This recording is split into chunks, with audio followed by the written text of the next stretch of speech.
하늘에 계신 우리 아버지요 라고 하는 제목으로 하나님 말씀 나누겠습니다. 주기도문을 좀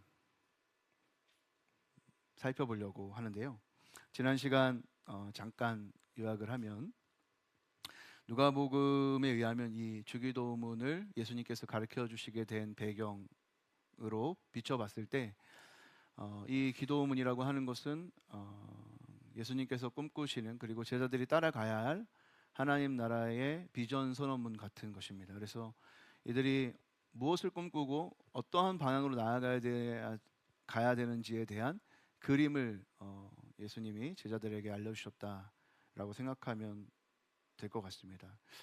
그리고 사실은 주기도문이라는 게 마태복음에서도 여전히 하나님 나라의 백성으로서 또 제자로서 우리가 어떻게 기도해야 될지를 알려주는 문맥이긴 하지만, 그 산상수훈의 그 하나님 나라의 백성으로서 살아가야 하는 율법과 새로운 율법, 그러니까 예전에 이제 구약에 주었던 그 율법이 아니라 예수님께서 새롭게 율법을 완성하심으로 우리에게 주시는 그 율법을 이제 산상설교를 통해서 우리에게 주실 때 예수님이 우리가 어떠한 삶을 살기 원하시는가를 말씀하실 때 거의 불가능한 요구들을 하시는데, 그러면 그것이 어떻게 가능하냐라고 할 때 그 산상수훈의 핵심에 기도가 있다.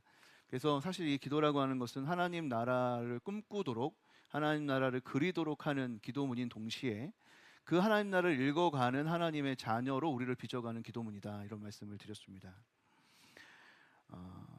특별히 예수님께서 그 올바른 기도에 대해서 얘기하실 때 그 기도는 사람이 아닌 하나님을 보고 또 우리를 주목하고 계실 그 하나님을 의식하면서 하는 기도여야 하고, 특별히 우리에게 있어야 할 것을 다 아시는 그 아버지를 신뢰하는 마음으로 기도하는 것이 바른 기도다라는 것을 살펴봤습니다.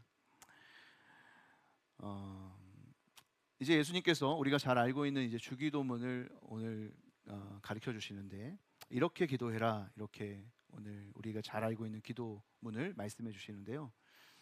이것을 이제 우리 모두가 해야 할 기도의 모범으로 제시하고 있는 것이고, 사실은 그냥 단순히 하나의 모범을 넘어서서 우리가 기도하는 기도의 원본, 우리가 어떻게 기도해야 하는지에 대한 청사진을 우리에게 말해주는 것입니다. 그래서 어떻게 기도해야 될까라는 물음이 있다면, 여러분들은 이 예수님이 가르쳐 주신 이 주기도문을 찬찬히 곱씹어가며 그렇게 하나님 앞에 기도하면 되는 거예요. 그래서 기도가 어렵다 하시는 분들은 주기도문을 그냥 이렇게 한 글자 한 글자 곱씹어가면서 주님께 마음을 다해 기도하시면 기도가 어렵지 않은 것입니다. 여튼 오늘 우리가 이제 예수님이 가르쳐 주신 이 기도가 어떤 기도인지, 그 기도가 무엇을 의미하는 것인지를 차근차근 살펴보려고 하는데요. 예수님은 그 기도의 대상이 되시는 그 하나님을 하늘에 계신 우리 아버지요 이렇게 부르면서 시작하라고 가르쳐 주십니다. 그러면 이제 우리의 기도의 이 대상이 되시는 그 하나님을 하나님을 하늘에 계신 우리 아버지요 이렇게 부른다는 것, 그것이 어떤 의미가 있는지를 오늘 같이 한번 살펴보려고 합니다. 세 가지로 살펴보려고 하는데, 먼저는 하나님을 아버지로 부르는 것이 어떤 의미인가를 살펴보겠습니다. 이 한글 성경에는 하늘에 계신 우리 아버지요 이렇게 되어 있지만, 사실 그 원문에는 아버지요 이렇게 먼저 시작합니다. 그러니까 예수님께서 하나님께 기도할 때 가장 첫 번째로 뭐라고 기도해야 되냐면 아버지요 이렇게 기도하라고 말씀하시는 거예요. 예수님께서도 기도하실 때 아버지요 이렇게 기도했거든요. 기도하시는 장면에서 항상 빠짐없이 예수님은 항상 어떻게 기도하냐면 아버지를 부르면서 기도합니다. 요한복음 11장 41절에 우리 같이 한번 예수님 기도하신 장면 한번 볼게요. 같이 읽겠습니다. 시작. 돌을 옮겨 놓으니 예수께서 눈을 들어 우러러 보시고 이르시되 아버지여 내 말을 들으신 것을 감사하나이다. 누가복음 10장 21절 말씀도 읽겠습니다. 시작. 그때 예수께서 성령으로 기뻐하시며 이르시되 천지의 주제이신 아버지여 이것을 지혜롭고 슬기 있는 자들에게는 숨기시고 어린아이들에게는 나타내심을 감사하이나 올소이다. 이렇게 된 것이 아버지의 뜻이니라. 우리가 또 잘 아는 이제 예수님이 십자가에 달리시기 전에 고뇌하실 때 겟세마나에서 기도하실 때도 아버지를 부르며 기도합니다. 마가복음 14장 36절 말씀 드리겠습니다. 이르시되 아빠 아버지여 아버지께서는 모든 것이 가능하오니 이 잔을 내게서 옮기시옵소서. 그러나 나의 원대로 마옵시고 아버지의 원대로 하옵소서 하시고. 그러니까 예수님은 언제나 기도하실 때 하나님을 아버지로 부르면서 기도했어요. 그리고 사실은 모든 가르침과 기적의 현장에서 예수님은 언제나 아버지라고 부르셨습니다. 근데 굉장히 예외적인 상황이 있는데 예수님께서 십자가에서 달려 죽으실 때는 너무나 고통스러워 울부짖어 기도할 때는 그때는 아버지라고 부르지 않고 하나님이라고 부릅니다. 마태복음 27장 46절 말씀인데요. 우리 같이 한번 읽겠습니다. 시작. 제9시쯤에 예수께서 크게 소리 질러 이르시되 엘리 엘리 라마 사박다니 하시니 이는 곧 나의 하나님 나의 하나님 어찌하여 나를 버리셨나이까 하는 뜻이라. 그러니까 예수님께서 십자가에 못 박혀 죽으실 때 숨지실 때 아닙니까? 그때는 너무나 고통스러워하면서 무엇이 고통스러워요? 하나님과 단절되는 고통, 하나님으로부터 버림받는 그 고통을 당하실 때는 아버지가 아니라 그 준엄한 심판을 행하시는 하나님으로서 기도하고 있는 거죠. 그러니까 예수님께서 늘 하나님을 아버지라고 부르셨던 분인데 아버지라고 부르지 못하는 순간이 있었다는 거예요. 그 순간은 어떤 순간이었냐? 바로 십자가에서 죽으시며 하나님과 단절되는 순간이었다는 것이죠. 여러분, 왜 예수님께서 그토록 사랑하시고 그토록 아버지와 친밀한 그 예수님께서 아버지와 단절되는 이 십자가의 고통을 당하시는 것일까요? 우리가 예수님이 아버지라고 부르는 그분을 다 아버지로 부를 수 있게 하시기 위해서 그렇게 하시는 거죠. 우리가 원래 받아야 될 진노, 우리가 아버지의 품을 떠나서 우리 멋대로 살아가며 아버지의 뜻에 합당하게 살아가지 못하고 도저히 아버지라는 말을 할 수 없는 자리에 서 있는 우리가 다시 아버지 품으로 돌아올 수 있고 다시 아버지를 아버지라고 부를 수 있는 그 자리에 서게 하시기 위해서 우리가 받아야 될 그 진노를 대신 예수님께서 받으시기 위해서 십자가에서 죽으시는 것입니다. 예수님께서 부활하시고 빈 무덤에서 울고 있었던 마리아에게 나타나셔서 말씀하시는데 요한복음 20장 17절 말씀에 이렇게 되어 있습니다. 우리 같이 읽겠습니다. 예수께서 이르시되 나를 붙들지 말라. 내가 아직 아버지께로 올라가지 아니하였노라. 너는 내 형제들에게 가서 이르니 내가 내 아버지 곧 너희 아버지 내 하나님 곧 너희 하나님께로 올라간다 하라시니. 슬퍼하는 그 마리아에게 나타났을 때 마리아가 깜짝 놀라고 예수님을 부를 때 예수님이 나를 붙잡지 말아라. 나는 이제 아버지께로 가야 된다. 그리고 내가 아버지께로 가야 된다는 것을 너희는 전해야 된다. 부활의 증인이 되어야 된다. 이렇게 말씀하시는데 우리가 살펴봐야 되는 건 뭐냐면 예수님이 나는 내 아버지로 가야 된다라고 말하면서 그 아버지를 어떻게 말하냐면 곧 너희 아버지, 내 아버지 곧 너희 아버지, 내 하나님 곧 너희 하나님께로 올라간다 이렇게 말해요. 이게 무슨 말이냐면 예수님께서 십자가에서 죽으시고 부활하신 이 십자가와 부활의 사건이 바로 예수님께서 아버지 삼으신 그 하나님을 우리의 아버지가 되게 하시기 위한 사건이었다는 것을 우리가 말해주는 거죠.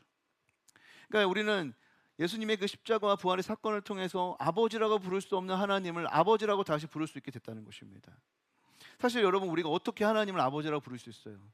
우리는 아버지의 뜻을 저버리고 우리 멋대로 살아가기를 좋아하는 사람들 아닙니까? 그래서 에베소서에서는 우리가 본질상 진노의 자녀, 아버지의 품을 떠나서 자기 멋대로 살기를 원하기 때문에 그냥 진노를 받을 수밖에 없는 자녀라고 말했어요. 거룩하신 그 하나님 앞에 다시 서가지고 아버지라고 부를 수 있는 사람이 누가 있겠습니까? 정말 아버지의 자녀답게 아버지라고 당당히 말할 수 있는, 그렇게 부를 수 있는 자녀가 누가 있겠어요? 그러나 우리는 우리를 하나님의 자녀 삼으시기 위해서 자신의 생명을 십자가에 내어주신 예수님, 그리고 그것이 바로 나를 위한 십자가, 나의 진노의 대가를 대신 짊어지신 십자가라는 사실을 알려주시는 성령 하나님의 도움 덕분에 그것을 알게 되고 믿게 되어 아빠, 아버지 라고 우리는 부르게 되는 것이고, 그렇게 아버지를 나의 아버지로, 하나님을 나의 아버지로 부르면서 기도할 수 있게 되는 것이죠. 그러니까 우리는 이제 그 하나님의 은혜로 말미암아 하나님의 자녀로서 기도할 수 있게 되었다는 것입니다. 그러면 우리가 아버지라고 부르면서 이렇게 하나님께 기도를 시작한다라고 하는 것은 뭐냐? 우리의 기도가 하나님의 그 은혜를 아는 자리, 하나님의 은혜로 말미암아 하나님의 자녀가 되었다는 것을 알게 되는 바로 그 자리에서 기도가 시작된다는 것을 우리에게 말해주는 거죠. 아버지요 부르면서 기도한다는 것은 바로 우리를 자녀 삼기 위해 하나님이 행하신 놀라운 이 복음의 사건, 십자가와 부활의 사건을 기억하며 은혜 가운데, 충만한 은혜 가운데 비로소 기도가 시작된다는 것을 우리에게 말해준다는 것입니다. 가까운 문맥에서 여러분 지난주 살펴봤던 것처럼 아버지는 어떤 분입니까? 우리의 필요를 다 아시는 분이에요.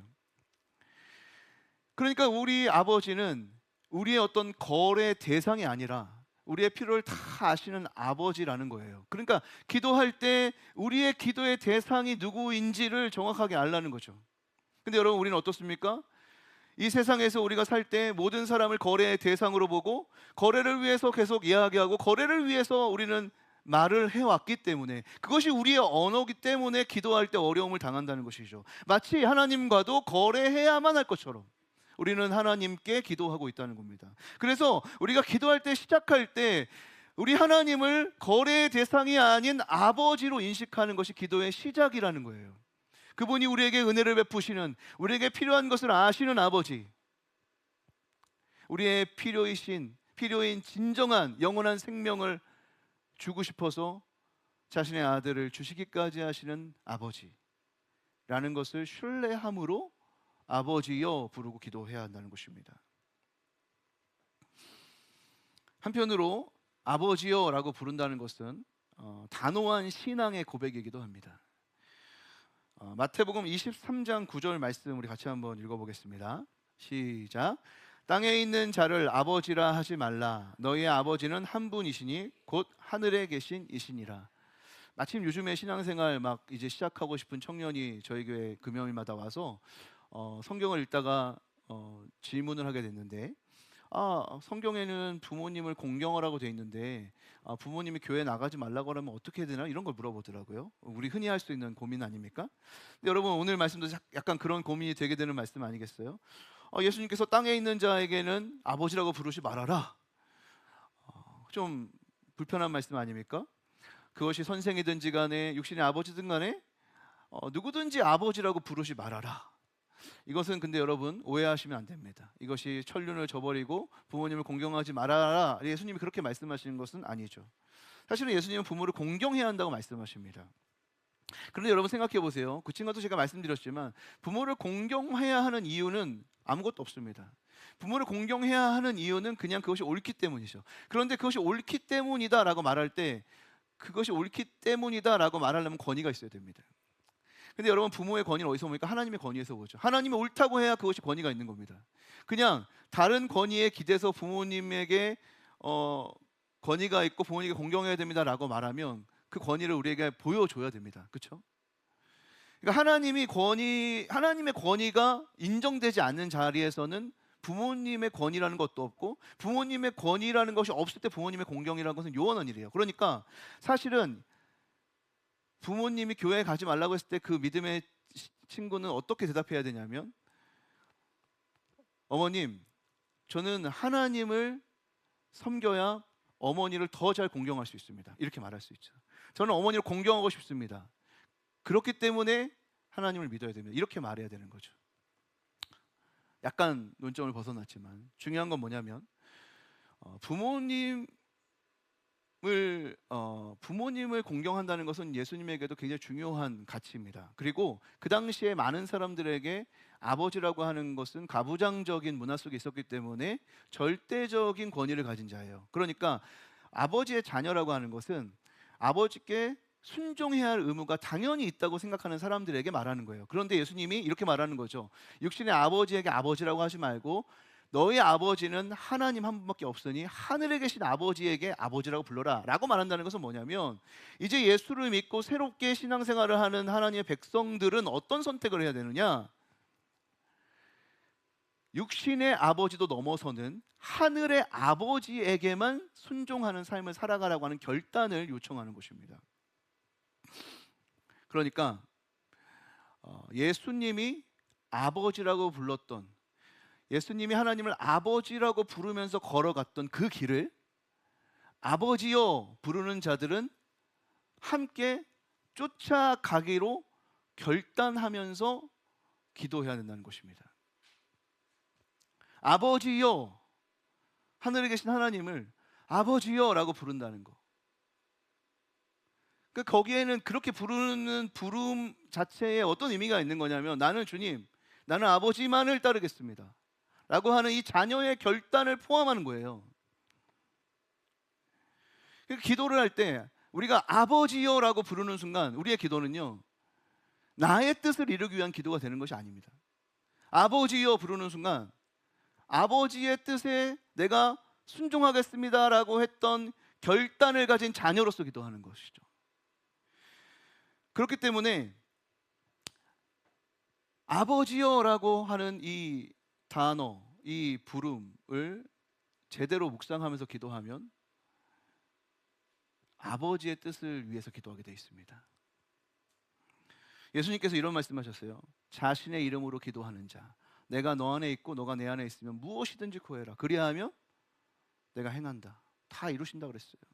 여러분, 자녀의 기도는 다 응답됩니다. 왜 자녀의 기도는 응답될까요? 자녀의 마음대로 기도하지 않습니다. 자녀는 아버지의 뜻대로 살기로 결단한 자들입니다. 그렇기 때문에 아버지의 뜻대로 구하는 그 모든 기도가 응답되는 것이죠. 사랑하는 성도 여러분, 아버지여라고 부르시면서 자녀로서 기도하시게 되기를 주님의 이름으로 축복합니다. 두 번째는 그 아버지가 우리의 아버지여라고 불러야 된다는 거예요. 우리의 기도가 자신을 위한 기도가 될 수 없다는 것을 말하는 거예요. 나의 아버지여 이렇게 기도하는 게 아니라 우리 아버지여 이렇게 기도하래요. 이것은 나의 아버지는 항상 우리 아버지라는 것을 인식해야 된다는 거예요. 신자가 된다는 의미는 그런 겁니다.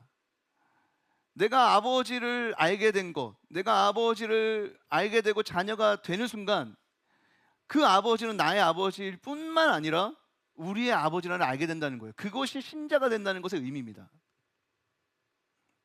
그러니까 기도할 때 나의 아버지여 이렇게 기도하는 게 아니라 우리 아버지여 이렇게 기도해야 된다는 거죠.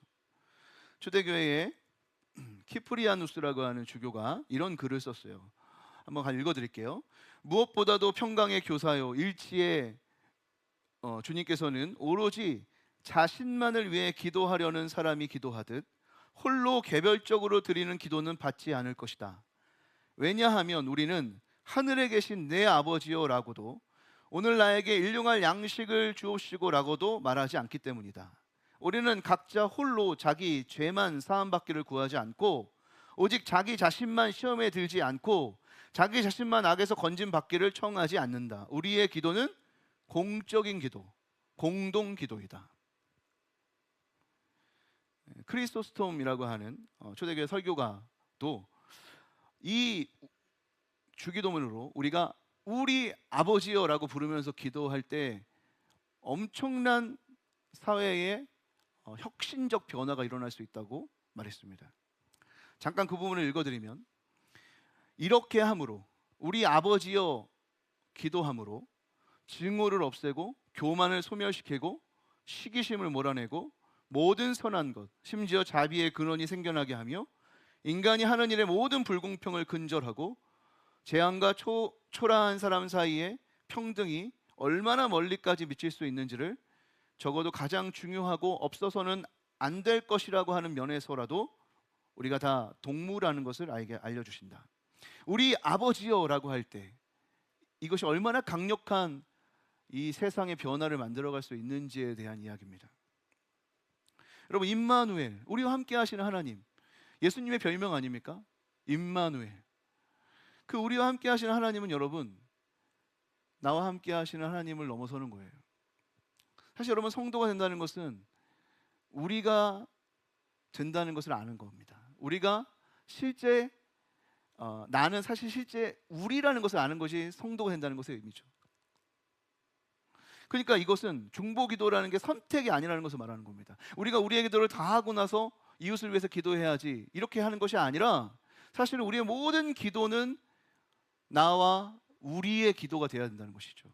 하나님 아버지 우리의 일용할 양식을 채워주십시오. 하나님 나의 필요를 채워주십시오가 아니라 하나님 나의 이 필요 주님이 아십니다. 그러니 주님 이 필요 때문에 고통당하는 우리 많은 사람들의 필요도 주님이 다 아실 것입니다. 하나님 우리의 필요를 채워주십시오라고 기도해야 되는 거죠. 그것이 정말 주님이 우리에게 가르쳐 주시는 기도입니다. 저는 최근에 이 주기도문을 다시 묵상하고 주기도문을 계속 묵상할 때 저에게 어떤 생각이 드냐면 저의 기도가 굉장히 많이 타락됐다 이런 생각을 합니다. 내 기도가 너무 나의 기도이다. 내 언어가 너무 잘못된 언어예요. 기도하는 내 언어가 너무 잘못되어 있다 이런 생각을 많이 해요. 주기도문을 묵상하면 묵상할수록 주님이 우리에게 원하시는 기도는 우리가 지금 생각하고 있는 기도와는 완전히 달라요. 우리의 기도가 이방인의 기도처럼 되고 있어요. 우리의 기도의 언어가 오염됐단 말이에요. 주님이 우리에게 하라고 하는 기도는 이런 기도가 아닌데 우리의 습관과 우리의 종교 생활이 우리의 언어를 바꿔버렸어요. 정말 주님이 원하시는 기도는 우리 아버지께 드리는 기도래요. 여러분 이것만 조금만 생각해봐도요 우리의 기도가 얼마나 잘못된지를 압니다.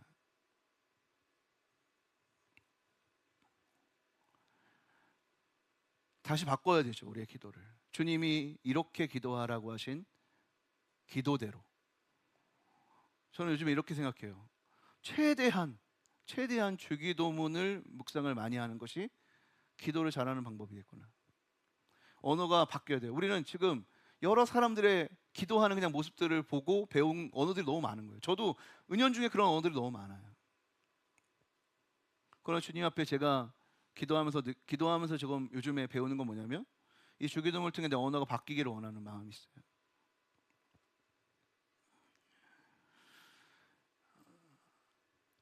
여러분 우리 아버지라고 부를 때 이것은 정말 위대한 기도입니다. 이것은 그리고 또한 우리 아버지가 만유의 아버지라는 사실에 입각해서 아직 아버지를 모르는 자들을 포함하는 기도니까 엄청난 기도죠. 중보 기도를 포함할 뿐만 아니라 이 세상에 하나님 나라가 오기를 구하는 그런 기도인 것입니다. 사랑하는 성도 여러분, 우리 아버지요 라고 부르실 때 나의 필요를 넘어서서 우리의 필요를 위해 기도하는 우리 모두가 되기를 주님의 이름으로 축복합니다. 마지막으로 하늘에 계신 우리 아버지가 하늘에 계신 우리 아버지입니다. 이렇게 기도해야 된다는 것입니다. 우리 아버지가 하늘에 계시다라고 하는 것은 우리 비행기가 떠다니는 이 창공에 하나님이 계시다 이런 말은 아닙니다. 정확하게 말하면 이 하늘은 복수 명사고 하늘들에 계신 우리 아버지요 이렇게 불러야 된다는 것인데 이 하늘들이라고 하는 것은 하나님께서 없는 곳이 없다 이런 의미입니다. 다시 말해서 내가 어디에 있든지 계신 하나님을 말하기 위해서 하늘에 계신이라고 말하는 거예요. 그래서 우리가 절망 가운데 있을 때 혼자 외로움에 처해 있을 때 질병의 고통으로 울부짖을 때 거기는 하나님 없을 거라고 하신 그곳에도 하나님이 계시다라는 것을 고백하는 것이죠. 그래서 하늘들에 계신 우리 아버지여라고 하는 것은 하나님은 어디에나 계시다라는 것을 의미하는 의미고 또 한편으로는 이 하늘들에 계시다라고 하는 말은 하늘이라고 하는 것은 이해할 수 없는 그러니까 초월의 영역에 계신 분이시다라는 것을 말하는 겁니다. 우리의 눈에 보이는 분이 아니란 거죠. 우리가 생각하는 건 좀 하늘에 계시니까 하나님이 하늘을 창조하셨는데 어떻게 하늘에 계시지? 이렇게 오해할 수 있잖아요. 이것은 그러니까 단순한 비유죠, 그렇죠? 범접하고 실제로 보고 관찰해낼 수 있는 곳이 아닌, 이해할 수 없는 영역에 하나님은 계십니다라는 것을 말하기 위해서 하늘에 계신 이렇게 말하는 겁니다. 그래서 이 표현은 어떤 피조물보다 크시고 피조물을 창조하시고 피조물을 통치하시는 하나님을 고백하면서 하늘에 계신 우리 아버지여 이렇게 말하는 것이죠. 이 말은 하나님이 자연 법칙을 만드신 분이지 자연 법칙에 통제 당하시는 분이 아니라는 의미입니다. 하나님은 자연을 만드셨고 이 세상을 돌아가는 모든 자연의 법칙을 만드신 분이에요. 그리고 그것은 하나님이 만드신 거기 때문에 하나님이 이 자연 법칙을 깨지 않아요. 왜냐하면 이 자연 법칙 자체가 하나님이 우리에게 은총으로 주신 거예요. 이렇게 자연의 법칙대로 돌아가게 하는 것이 우리 모든 인간들에게 유익하고 은총이기 때문에 우리에게 주신 거죠. 그러니까 웬만하면 하나님은 이 자연 법칙을 깨지 않죠. 그렇다고 해서 하나님은 자연 법칙을 깰 수 없는 분이 아니라는 거예요. 그것을 넘어서서 계신 분, 하늘에 계신 분이라는 것이죠. 그러니까 하나님은 해를 가를 수도 있고 해를 멈출 수도 있고 바다를 가를 수도 있고 바다의 풍랑을 잠잠케 할 수도 있는 하나님이신 것입니다. 모든 것이 가능한 거죠. 그런데 그분이 그렇게 초월자이시고 창조주시고 통치자이신데 그분이 어디서든지 우리가 부르면 우리와 함께 하시는 곳에서 우리를 만나주시며 우리의 아버지가 되어주신다는 거죠. 그래서 하늘에 계신 우리 아버지요 라고 한다는 것은 이 땅을 다스리시는, 심지어 자연 법칙을 초월해 계신 전능하신 하나님께서 우리를 사랑하시며 우리에게 응답하시는 아버지시다 라고 고백하는 의미입니다. 정리하겠습니다. 예수님은 우리가 하나님을 하늘에 계신 우리 아버지요 라고 부르면서 기도를 시작하라고 말합니다. 근데 여러분, 성령 하나님이 아니고서는 진정으로 하나님을 아빠 아버지라고 부르지 못합니다. 그러니까 기도라고 하는 것은 혼자 하는 것이 아니죠. 성령 하나님이 이끌어 주셔야 하는 것입니다. 그것도 우리가 얼마나 하나님의 은혜를 통해 이 하나님의 자녀라고 하는 신분을 얻게 되었는지에 대해 감격하는 바로 그 자리에서 기도가 시작된다는 것입니다. 성령님께서 우리로 하여금 하나님을 향해서 하늘에 계신 우리 아버지여 라고 부르게 하실 때 우리가 함께 하늘에 계신 우리 아버지여 라고 부르면서 기도가 시작되는 거죠. 우리의 필요를 아시며 후히 주시는 아버지 앞에 하나님을 아버지로 여기며 살겠다는 자녀로서 기도하시고, 나의 필요가 아닌 우리의 필요를 위해 기도하시고, 모든 것을 가능케 하는 초월자가 내 아버지심을 믿고 기도하시기를 바랍니다.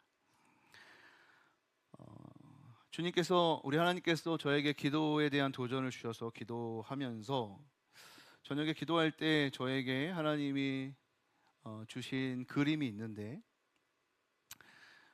그것은 렘브란트가 그린 탕자의 귀향이라는 작품입니다. 아버지가 돌아온 탕자를 품에 안고 있고, 돌아온 탕자는 아버지의 품에서 울며 기뻐하고 있죠. 내가 있어야 할 자리로 돌아왔다고 하는 기쁨을 가지면서, 제가 기도하면서 이런 느낌을 좀 받았어요. 아, 내가 있어야 할 때가 여기구나. 내가 여기 있었어야지. 마치 탕자가 아버지 품에 돌아와서 아, 맞아, 내가 있어야 할 곳은 여기지 라고 생각했던 그 느낌이 기도하는 가운데 하나님이 저에게 주시는 마음이었습니다. 우리가 기도를 어려워하는 이유는 우리가 하나님의 자녀보다는 나로 살고 싶기 때문입니다.